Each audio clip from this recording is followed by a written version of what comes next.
This is Chris at Elite Performance Center, and we're going to be working on opening up the hips and also a little bit of rotation with the hips as well today. So this is one of my favorites. This is how I got from an immobile hips to being able to open up and do an ultra wide sumo pull that's allowed me to pull a lot and achieve that level of hip mobility.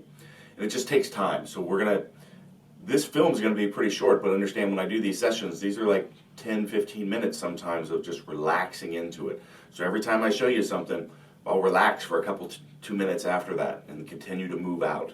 So I've got these handy little sliders here for my knees because we're going to be sliding out on the floor.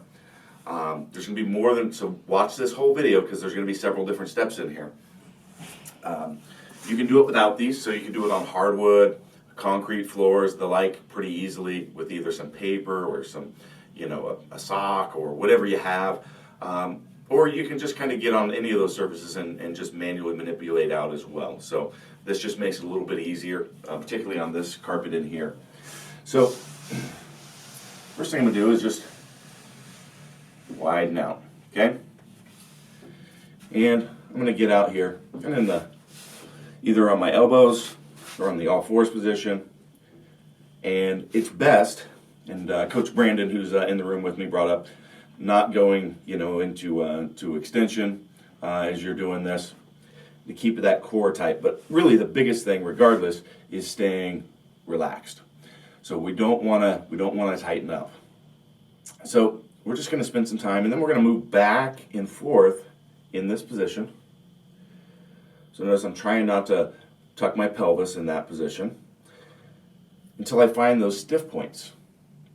And so that's the reason you wouldn't want to do that. The tucking the pelvis is going to help you avoid some of that. You're trying to get mobility in areas that you don't. You want the mobility in the hip. So you're going to find where it's tight and then spend some time relaxing, moving through that point and find new points. Then you can reach and open up more. Do the same thing and then rinse and repeat. Once you get bored with that, you can actually take those adductors, and we actually are going to tighten them up for like 8 seconds. So you're going to squeeze the floor. So squeeze it up. Not going to actually move, but keep them fixed where they are. And I just did that to kind of show you what I was doing.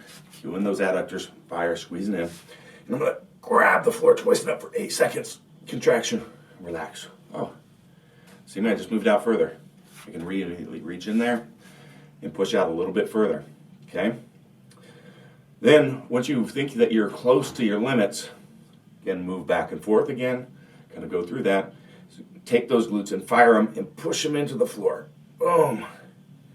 And try to squeeze open a little bit more. So that is kind of more of the static portion of this. Now we're going to move into a little bit of rotation of the hip and actually do the tactical frog. So what I'm going to do here is I've got my pocket right there. And I'm going to take that and put it to the floor by raising and rotating my hip. Boom. Boom. Okay, and we're going to do the other side.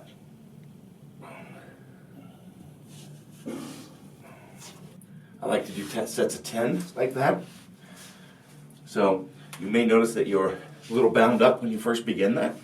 It's been a little while since I've been doing those myself, but find that I can get into that position fairly well. We also recommend that you mix in stretching the glutes and piriformis. If either of those are tight, it's actually going to limit your mobility to get into this. So if you're really limited in that first part when opening up, you're going to watch a video of the wall stretch for the glute piriformis and mix that in. So you'll spend a couple minutes here, then work the other area, then come back and keep going back and forth until you can open up fully. This is something I recommend if you've got some issues that you spend 5-10 minutes, maybe even 15 minutes a day. Just time. You can be watching TV, you can be reading a book, whatever it is. There's no excuse. Do it every day for a couple months. Don't be doing this before you squat, okay? We don't want to overstretch those areas before we put load on those critical areas, okay? If you're going to do it before because you're having trouble getting in position, let's say I can't hit depth on squatting, or I can't get out without my knees caving on deadlifts. if you're doing it for that triage type issue, do it the night before that session. So give yourself a chance to recover, you regain a little bit of resilience, because we don't want to have those areas weakened up. Deadlifting, sumo deadlifting, I could see spending a little bit of time opening that up, but don't get aggressive with it before you load those areas. But on the deadlift, we're not eccentrically loading that movement. So we've got a little bit of leeway with safety. Where in the squat, we don't want to tear a groin or do something funny there.